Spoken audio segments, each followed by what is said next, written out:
अस्सलामुअलैकुम दोस्तों, कैसे हैं आप लोग। उम्मीद करते हैं कि आप सभी लोग खैरियत से होंगे। तो आज की वीडियो में हम कुवैत की कुछ ज़रूरी खबर, ज़रूरी जानकारी जो आ रही है वो आप तक पहुंचाने वाले हैं। आप लोगों से गुजारिश है वीडियो को शुरू से लेकर आखिर तक जरूर से देख लें और दोस्तों वीडियो को लाइक भी जरूर कर दें। जो लाइक कर देते हैं तमाम दोस्तों का दिल से बहुत बहुत शुक्रिया। चलिए बढ़ते हैं अपडेट तरफ। पूरी का अपडेट आपको बताते हैं। सबसे पहली खबर, पब्लिक कटौती फॉर मैन पावर की तरफ से अपडेट जारी करके बताया गया है कि कुवैत में काम करने वाली कंपनियों को अब 100% वर्क परमिट जारी किया जाएगा।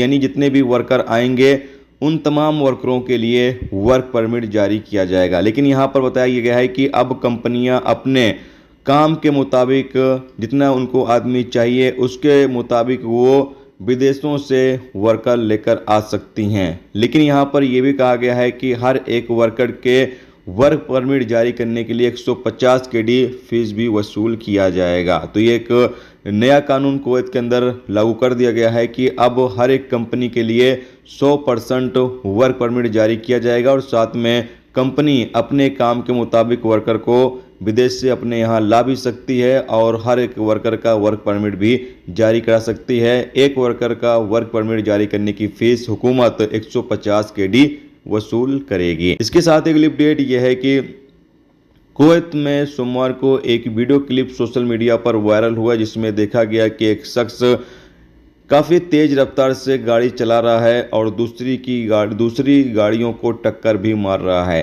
अपडेट के मुताबिक बताया गया है कि जैसे ही वीडियो क्लिप वायरल हुआ इस बंदे की तलाश करके इसको गिरफ्तार कर लिया गया है और गाड़ी को भी जब्त कर लिया गया है, जबकि जो बंदा है उसके खिलाफ आगे की जो कानूनी कार्रवाई है वो की जाएगी।